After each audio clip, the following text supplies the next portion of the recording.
Hi friends, இதுதாங்க கோயம்புத்தூரில் இருக்கிற மதுக்கரையில் இருக்கிற சுவாமி தர்மலிங்கேஸ்வரர் அருள்மிகு கோயில்னு சொல்லுவாங்க. சிவன் கோயிலுங்க. இந்த மலை மேலே தாங்க சிவன் கோயில் இருக்குங்க. இந்த கோயிலுக்கு நீங்கள் வரது இருந்தால் கோயம்புத்தூர்லேருந்து ஒரு 10 கிலோமீட்டர் தாங்க இருக்குது. பஸ்லேயும் வரலாங்க, வண்டியிலையும் வரலாங்க. வண்டி கார் பார்க்கிங்கெல்லாம் இங்கே இருக்குங்க. ஆனால் உங்களுக்கு இங்கே வந்தீங்கன்னா சிவன் மலை மேலே இருக்கிறது பார்க்கலாங்க. சூப்பரான கோயிலுங்க இது. இப்போ ஒரு 5-6 மாதத்துக்கு முன்னாடி தான் கும்பாபிஷேகம் முடிஞ்சிச்சுங்க. நான் முன்னாடி போயிருக்கிறேன். அப்போ கொஞ்சம் இதாக தான் இருந்துச்சுங்க. இப்போ அருமையாக இருக்குங்க. மேலே உங்களுக்கு மேலே போய் சாமியை கும்பிட்றதுக்கு அருமையான ஸ்பாட்டுங்க இது. இது வந்து கேரளா பாலக்காடு ரோட்டில் இருக்கிற மதுக்கரை என்ற இடத்துல இருக்கிற இந்த கோயில் தர்மலிங்கேஸ்வரர் கோயில்னு சொன்னீங்கன்னா இங்கே கொண்டு விடுவாங்க. உங்களுக்கு வந்து இங்கே வந்து வண்டியில எல்லாம் போக முடியாதுங்க. இந்த மலை மேலே இப்படி ஒரு 1000 படி இருக்குங்க. இந்த படியிலேயே ஏறி இந்த படியிலேயே இறங்கி வரணுங்க. நீங்கள் குழந்தைங்க இருந்தாலும் ஜாலியாக போயிடலாங்க. ஒரு மணி நேரத்துக்குள்ளே மேலே போயிடலாங்க. சூப்பரான சிவலிங்கம் இருக்கிற கோயிலுங்க. அருமையான பூஜையெல்லாம் பண்ணுவாங்க இங்கே.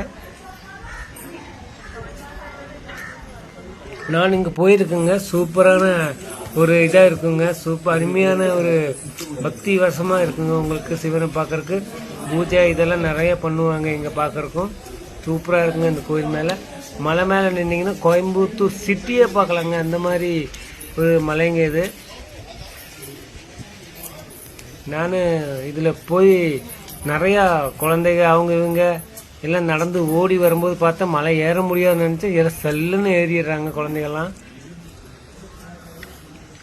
நானும் அப்படியே நடந்து போயிட்டு இருந்தேங்க. என் ஃப்ரெண்ட்ஸ் ஒரு 4 பேர் வந்துட்டு இருந்தாங்க. முன்னாடி போயிட்டு இருக்கிறாங்க. நான் அப்படியே வீடியோ வந்துட்டு இருந்தேங்க. இந்த மாதிரி படிதாங்க இருக்கும். உங்களுக்கு அங்கங்க உங்களுக்கு ஸ்டாப் இருக்குங்க. நிற்காம போலாம். உங்களுக்கு கால் வலிக்குதுன்னா கொஞ்சம் அங்கங்க ஸ்டேஜ் மாதிரி உட்காந்துக்கலாங்க. அந்த மாதிரி இதெல்லாம் போட்டிருப்பாங்க. காலையில போனா உங்களுக்கு அருமையா இருக்குங்க. மத்தியான டைம்ல போனா கொஞ்சம் வெயிலா இருக்குங்க. ஆனா இந்த கோயில் 4 மணி வரைக்கும் தான் ஓபன் பண்ணியிருப்பாங்க. மலை மேல போறதுக்கு ஒரு ஃபாரஸ்ட் ஏரியா மாதிரி இங்க இந்த இடம். இங்க கிரிவலமும் இருக்குங்க. பௌர்ணமி நாள்ல கிரிவலம். நான் கிரிவலம் வரலாம் தான் வந்திருந்தேங்க. ஆனா கிரிவலம் சொன்னாங்க 11 மணிக்கு கிரிவலம் இருக்கும் சொன்னனால நாங்க மலையேற தொடங்கினாங்க. இதுதாங்க கோயிலோட முன்பகுதி. அப்படியே உங்களுக்கு முன்பகுதியில் போனா உங்களுக்கு எல்லாம் எல்லாரும் போட்டோஸ் எல்லாம் எடுத்துட்டு இருப்பாங்க. அங்க நின்று சீனரி எல்லாம் போட்டோஸ் எல்லாம் எடுத்துருவாங்க. இது சிவான்னு ஒரு பெரிய எழுத்து எழுதி இருக்குங்க. இந்த எழுத்து கோயம்புத்தூர்ல மெயின் ரோட்ல இருந்து பார்த்தாங்கன்னா இந்த சிவன் எழுத்து தெரியுங்க. சின்ன கோயிலா தெரியுங்க. பாலக்காடு பஸ் ரூட்ல தெரியுங்க. பார்ப்பாங்க எல்லாருமே. நானும் பார்த்துருக்கேங்க. அதை பார்த்து கோயிலுக்கு நல்லா பூஜையில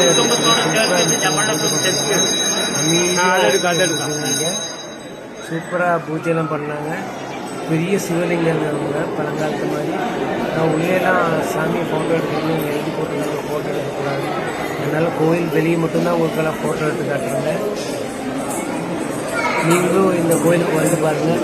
இது கோயம்புத்தூர்லேருந்து 12 கிலோமீட்டருக்குள்ளே தான் இருக்குங்க. மதுக்கரைன்னு சொல்லுவாங்க.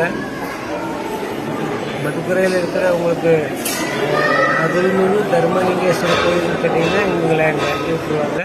அப்புறம் கோயில் பக்கத்தாலே இருக்குங்க. உங்களுக்கு குழந்தைங்க கூட ஃபோட்டோஸ் எல்லாம் எடுக்கலாங்க. நல்ல சீனரியாக இருக்குங்க. பாட்டும் நல்ல காத்தோட்டமாகவும் இருக்குங்க. உங்களுக்கு உட்காந்து இங்கே ஃபோட்டோஸ் எல்லாம் எடுக்கலாங்க. குழந்தைங்க கூட வந்து இந்த ஸ்பாட்டு நீங்கள் கோயம்புத்தூரில் இருக்கிற அனைவருமே வரலாங்க. வந்து பார்க்கலாங்க. பக்கத்தால் தான் இருக்குங்க. கோயம்புத்தூர்லேருந்து ஒரு 10 ரூபா டிக்கெட் தாங்க பஸ்ஸுக்கு. வண்டியிலையும் வரலாங்க. வண்டி கார் பார்க்கிங்கெல்லாம் போட்டு வச்சுருக்குறாங்க. ஏன்னா உங்களுக்கு மலை மேலே வண்டி வராதுங்க. எப்படி ஒரு 5 படிக்குள்ளே தான் இருக்குங்க. ஏறி வந்து எல்லோரும் மேலே வந்துருக்குறாங்க. நீங்களும் வந்துருக்காங்க. உங்களை ரஞ்சித்துங்க.